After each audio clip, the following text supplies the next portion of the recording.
To my channel D faster universe. आज मैं बात करूँगी कन्या लग्न राशि वालों के लिए। आपके लिए मई का महीना कैसा रहेगा? मई के महीने की मैं बात करूँ तो मई के महीने में बहुत सारे बदलाव हो रहे हैं। सबसे बड़ा बदलाव बृहस्पति देव जी का हो रहा है और बृहस्पति देव वृषभ राशि में जा रहे हैं, जो कि एक बहुत ही अच्छा बदलाव है। कहने के लिए वो शत्रुगत राशि है उनकी, लेकिन अगर आप भृगु नंदी नाड़ी से समझें या पराशर ऋषि की एस्ट्रोलॉजी से समझें या कोई भी, तो जो 2 गुरु हैं, उनमें एक डेफ़िनेटली एक एनिमिटी नहीं है, बट एक विभिन्नता है। मतलब दोनों भिन्न हैं एक-दूसरे से। एक अ, देवताओं के गुरु हैं, एक राक्षसों के गुरु हैं। लेकिन गुरु जो होते हैं, वो कहीं न कहीं ज्ञान देने का काम करते हैं, तो उनमें एक न्यूट्रल बिहेवियर रहता है और वो एक-दूसरे की रिस्पेक्ट डेफ़िनेटली करते हैं। तो इसलिए जब भी जीव कारक गुरुदेव, जो जीव कारक हैं गुरु, एक जीव जो होता है उसको कुंडली में अगर आप समझते हो तो वो बृहस्पति देव ही हैं, जिनसे आप समझते हो कि ये जीव क्या ज़िंदगी में करेगा। तो आप जब सभी लग्न राशि वालों के लिए ये अगर वृषभ में जा रहे हैं, तो सभी लोगों का ध्यान वृषभ राशि से जुड़ी हुई चीज़ों पे होने वाला है। अब जैसे मैं बताऊँ तो वृषभ राशि की चीज़ों में अगर मैं बताऊँ, तो खाने का ध्यान, पैसे का ध्यान, फैमिली का ध्यान और बोलने का ध्यान, ये सारी चीज़ें, इवन बोलने में सिंगिंग, बोलने का और जो ओरेशन वाला जो लोग काम करते हैं, वो सारी चीज़ें इसी में आती हैं। तो अगर आप ध्यान दोगे, तो जब पहली मई से बृहस्पति देव आपके वृषभ राशि में जाएँगे, तो उस वक़्त वो कृत्तिका नक्षत्र में होंगे, जो कि सूर्य देव का नक्षत्र है। और सूर्य देव 14 मई तक मेष राशि में रहेंगे और वहाँ पर मेष राशि में जो आपकी कुंडली में अष्टम भाव में आती है, वहाँ पे उनकी युति शुक्र देव से होगी और आपके बुध देव से होगी। तो वहाँ पे एक बुधादित्य योग भी बनेगा और साथ में शुक्र देव के साथ भी युति होगी।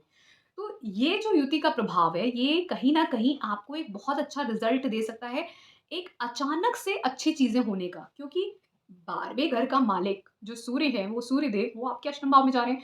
तो अचानक से आपको कोई हो सकता है इन्वेस्टमेंट अचानक से मिल जाए, अचानक से कोई आपका फ़ॉरेन कनेक्शन हो जाए, अचानक से आपका कोई टूर एंड ट्रैवल हो जाए, अचानक से आपका फ़ॉरेन कनेक्शन, कुछ भी या अचानक से हो सकता है आपको अ, धन मिल जाए, जैसे मैंने बोला, आप ही ने इन्वेस्ट किया हो या अचानक से आप कुछ भी बदलाव हो सकता है आपके जीवन में, अचानक से। लेकिन ये अच्छे बदलाव का इंडिकेशन है, क्योंकि बुध देव आपके अ, 10th भाव के मालिक हैं और पहले घर के मालिक हैं। तो कार्य क्षेत्र से जुड़ा हुआ अचानक से बदलाव हो सकता है। कोई फॉरेन कनेक्शन, कोई दूर का कोई कनेक्शन अचानक से इन्वेस्टमेंट कर सकता है आपके लिए, आपके बिज़नेस में, या आपके स्पाउस का कोई हो सकता है ट्रैवल हो जाए टू फॉरेन प्लेस या एमएनसी या करियर में, या आपका सडनली स्टेटस राइज़ कर जाए किसी वजह से, कुछ भी, लेकिन ये पॉज़िटिव ही इंडिकेशन देता है। थोड़ी बहुत दिक्कतें आ सकती हैं क्योंकि अष्टम भाव है, कष्ट हो सकता है, लेकिन ये इंडिकेशन बहुत ही ज़्यादा पॉज़िटिव है। क्योंकि शुक्रदेव रहेंगे, तो शुक्रदेव आपके 9वें भाव के और दूसरे भाव के मालिक हैं। तो बदलाव, धार्मिक यात्राएँ और आप ये भी हो सकता है कि इस टाइम पे अ, अपने लक को बदलने के लिए, अपने लक को बढ़ाने के लिए आप हो सकता है अपने जगह से अपना परिवर्तन करो। परिवर्तन का मतलब है, हो सकता है बदलाव करो आप अपने जीवन में, हो सकता है अपनी जगह बदलो या कुछ भी अपने जीवन में बदलाव लेके आओ। कार्य क्षेत्र से जुड़ा हुआ, या घर बदल दो या जगह बदल दो, या जो जिस तरीके की आप सिचुएशन में थे या जिस तरीके की सोच आप पहले रखते थे। क्योंकि 9वाँ भाव आपके कल्चर का है, आपके आप जिस तरीके की धार्मिक भावनाओं को लेके चलते हो, जिस तरीके की सोशल कल्चर को लेके चलते हो, उनमें भी थोड़े बदलाव लेके आना, ठीक है? इसको भी इंडिकेट करता है, क्योंकि अपने से 12वें भाव में, अष्टम भाव में जाएगा, तो बदलाव लेके आएगा। तो कहीं न कहीं आप अपने से खुद अपने जीवन में, अपने कार्य क्षेत्र को बढ़ाने के लिए, अपने जीवन को, लक को बढ़ाने के लिए, धन को बढ़ाने के लिए, परिवार के लिए, हर चीज़ के लिए अपने जीवन में अब आप अपनी हो सकता है जो आपकी सोच रही हो उसको बदलने की कोशिश करो, बदलाव लेके आओ। तो वो बदलाव जीवन में आएँगे। उसी के साथ-साथ यही चीज़ आगे जब ये शुक्र देव आपके वृषभ राशि में जाएँगे, वहाँ पे बृहस्पति देव होंगे, वहाँ पे अ, सूर्य देव भी जाएँगे, तो ये युति भी बहुत अच्छी है क्योंकि आपके 9वें भाव में होगी। तो आपका लक का राइज़ ज़रूर होगा। मतलब आपके जो ऊँचे पदाधिकारी लोग हैं, मतलब आपके बॉस, आपके पिता समान लोग, ये आपका फ़ेवर करेंगे, ठीक है? लक राइज़ करेगा। भगवान कहते हैं, मतलब आपका एक जो पॉज़िटिव ऑरा होती है, कहीं न कहीं गॉड जो बोलते हैं, जो लक बोलते हैं, वो सब चीज़ें होंगी। आप धार्मिक चीज़ों में रुचि लेंगे इस तरीके की, धार्मिक यात्राओं पे जा सकते हैं, परिवार के साथ धार्मिक कार्य कर सकते हैं। ये सारी चीज़ें ट्रैवल तो ख़ासकर दिखते हैं अगर इनमें से किसी की भी महादशांतर या पतिंतर होगा। कुछ नए बदलाव, कार्यक्षेत्र में बदलाव, जगह का परिवर्तन होना, आप अपने परिवार में बदलाव लेके आओगे, अच्छे बदलाव लेके आओगे। पैसों से जुड़े हुए बढ़ना जीवन में, लक राइज़ करना, कोई हायर एजुकेशन की तरफ जा सकता है, कोई जा सकता है कहीं और दूर आपके घर से। इस तरीके की चीज़ें दिखती हैं।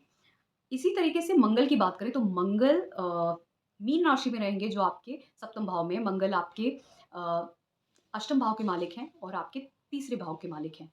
तो अष्टम भाव का तीसरे भाव का मालिक जब सप्तम भाव में जाएँगे, उसमें 2 नक्षत्र परिवर्तन होंगे। पहले उत्तरा भाद्रपद नक्षत्र में रहेंगे जो शनि का नक्षत्र है और फिर 14 मई को रेवती नक्षत्र बुध के नक्षत्र में जाएँगे। तो अ, अब ये मंगल आपके खासकर पर्सनल लाइफ़ में डिस्टर्बेंस ला सकते हैं।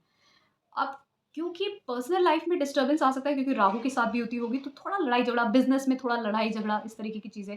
लेकिन ये बदलाव को भी इंडिकेट करता है क्योंकि यहाँ पे जब मंगल और राहु की भी युति होगी तो कहीं न कहीं आपके जो भी आप बिज़नेस में बहुत सारे अपने बिज़नेस में हो या मैरिज रिलेशनशिप में हो, वहाँ पे बदलाव आ सकते हैं।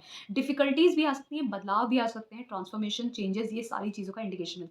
अब मंगल तीसरे भाव के मालिक हैं तो कहीं न कहीं इसमें आपको सपोर्ट आपके नेबर्स, आपके आपके सिबलिंग्स ये सब भी कर सकते हैं और साथ में कहीं न कहीं आप अपने खुद के दम पे, अपने विल पावर स्ट्रेंथ से अपने कार्यक्षेत्र में कुछ नया कर सकते हैं, इसका भी इंडिकेशन दिखता है।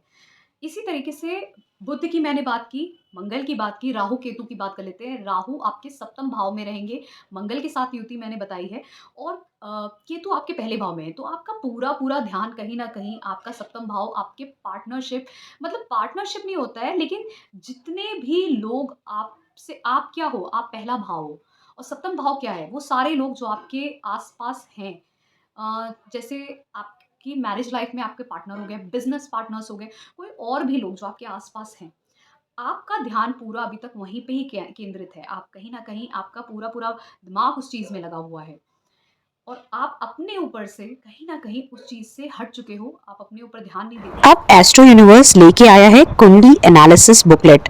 आपकी पर्सनलाइज्ड कुंडली बुकलेट जिसमें आपको D1 chart, D9, D10 chart, आपकी महादशास जो अच्छी हैं या बुरी हैं और साथ में मेजर इवेंट्स जो आपके लाइफ में होने वाले हैं उससे रिलेटेड टू ये बुकलेट सिर्फ 1000 रुपीज में। तो अभी बुक कर सकते हैं आप हमारी ईमेल आईडी पे या फिर व्हाट्सएप नंबर पे हमें मैसेज करके। हो और आप इस वक़्त थोड़े-से आध्यात्मिक भी हो सकते हो कि कहीं न कहीं आप अपने आप से ही डिटैच हो चुके हो। आपका हो सकता है आप कहीं न कहीं आपका अपने आप से ही जुड़ाव ख़त्म हो चुका हो और आपका पूरा ध्यान दूसरों पे हो कि अब ऐसा क्या होगा, वैसा क्या होगा, बिज़नेस में क्या होगा, मेरी वाइफ़ या स्पाउस के साथ क्या होगा, हस्बैंड के साथ क्या होगा या इसके साथ क्या होगा, वैसा क्या होगा और आपका अपने ऊपर ध्यान नहीं है। तो आप अपनी हेल्थ पे नहीं ध्यान कर पा रहे हो क्योंकि छठे घर में आपके शनि देव बैठे हैं। तो शनि देव छठे घर में आपको daily routine life work life में पूरा इन्वॉल्व करके रखेंगे। आपको कहीं न कहीं किसी न किसी कार्य में ज़रूर केंद्रित करके रखेंगे कि आप उस पे ध्यान दो। लेकिन उसके साथ-साथ आपके जीवन में काफ़ी सारे हेल्थ इश्यूज़ भी दे सकते हैं इस टाइम पे। तो इसीलिए मैं ये बोलूँगी कि आप अपनी हेल्थ का ख़ासकर ध्यान रखिएगा। बाकी जो ट्रांज़िट मैं देख रही हूँ, वो काफ़ी अच्छे होने जा रहे हैं। आपके लिए बहुत अच्छे बदलाव आ रहे हैं। पहली मई से आपका लक फ़ेवर करेगा, बहुत सारे जीवन में आप बदलाव देखोगे, बहुत अच्छे-अच्छे बदलाव देखोगे जो आपके लिए, आपके कार्यक्षेत्र के लिए, आपके जीवन के लिए बहुत अच्छे होंगे। बस अपनी हेल्थ का ध्यान रखिएगा, आपके बच्चों के लिए भी बहुत अच्छे बदलाव मैं देख रही हूँ क्योंकि जो भी है, जो भी कष्ट आपको इस टाइम पे हो सकता है आपका पूरा ध्यान कहीं न कहीं अपने बच्चों पे हो क्योंकि पंचम भाव का मालिक छठे घर में बैठा है। आपके खुद के आपका माइंड जो है वो कहीं न कहीं छठे डेली रूटीन वर्क लाइफ़ आपके बच्चों पे, आपके बच्चों से जुड़ा हुआ डेली रूटीन वर्क लाइफ़ अगर आप हाउसवाइफ़ हो तो पूरा ध्यान आपका इस वक़्त अपने बच्चों पे हो सकता है या आपके जो भी जीवन में बदलाव आ रहे हैं उन पे हो सकता है। इवन आपका पूरा दिमाग उन सब चीज़ों पे इसी वजह से जो शनिदेव जो छठे घर में बैठे हैं वो कहीं न कहीं आपको थोड़े बहुत हेल्थ इश्यूज़ ज़रूर दे रहे होंगे क्योंकि जब केतु ग्रह पहले भाव में रहते हैं तो कहीं न कहीं वो आपको आपसे ही अलग कर देते हैं। आपका आप पे ध्यान नहीं रहता है इसलिए हेल्थ इश्यूज़ होने के चांसेस बन जाते हैं। लेकिन बृहस्पति देव क्योंकि जब नवम भाव में आपके रहेंगे वृषभ राशि में 1 मई से तो ये केतु देव पे दृष्टि देके कहीं न कहीं आपके लिए, आपकी हेल्थ के लिए आपका ध्यान कहीं न कहीं बहुत ही ज़्यादा पॉज़िटिव होने वाला है, आपका लक राइज़ करेगा। आप कहीं न कहीं किसी न किसी चीज़ से एक बहुत अच्छा जुड़ाव महसूस करेंगे। तो ये सभी चीज़ें, ये सभी बदलाव मैं कन्या लग्न राशि वालों के लिए देख रही हूँ। पहली मई से उनके लिए बहुत अच्छा बदलाव है, ख़ासकर क्योंकि काफ़ी सारे डिफ़िकल्ट मोमेंट्स थे, लेकिन अभी जो बदलाव मैं देख रही हूँ कन्या लग्न राशि वालों के लिए, वो बहुत अच्छे बदलाव हैं। और ख़ासकर जैसे मैंने बोला, लक राइज़ करना, ट्रैवल करना, हायर एजुकेशन की तरफ जाना, आपके जीवन में आपके बच्चों से अब आपको कुछ फ़ायदा मिल सकता है, लाभ मिल सकता है, और अब आप कहीं न कहीं अपने ऊपर भी ध्यान दोगे, क्योंकि बृहस्पति देव की दृष्टि जब आपके पहले भाव जहाँ पे केतु देव बैठे हैं, वहाँ पर जब जाएगी तो आप अपने ऊपर ध्यान देना शुरू करोगे। ये इस बात का प्रमाण है कि आपका लक फ़ेवर करेगा, आपके बॉस, आपके फ़ादर फ़ेवर करेंगे, और कहीं न कहीं आप धार्मिक भी होगे, और धार्मिक चीज़ों में भी आपकी रुचि जाएगी, और खुद अपने आप से अपने जीवन में जितने भी आपने जो सोच रखी है उसमें आप बदलाव करोगे। बहुत सारे बदलाव आप अपने जीवन में, अपनी सोच में, अपने धार्मिक जो आपने खुद अपने कल्चर में, अपने रूट्स में बना के रखे हैं, उनको छोड़ के कुछ नए बदलाव कर सकते हो अपने जीवन में। जैसे कुछ लोग होते हैं ना, बहुत ही रूढ़िवादी होते हैं कि मुझे ऐसे ही रहना है, ऐसे ही रहना है। नहीं, अब वही बदलाव आप करके अपनी लाइफ़ को, अपने लक को आगे बढ़ाओगे, अपने धन को आगे बढ़ाओगे, अपने कार्य क्षेत्र में बदलाव लेके आओगे। अपने बच्चों के जीवन में आप बदलाव देखोगे। वो कुछ अच्छा कर रहे हैं, वो कहीं बाहर जा रहे हैं, ये सारी चीज़ें आप देखोगे। तो एक बहुत अच्छा ट्रांज़िट है। अगर आपको पसंद आया है मेरा analysis, so please do subscribe to my channel deep astro universe. धन्यवाद। ओम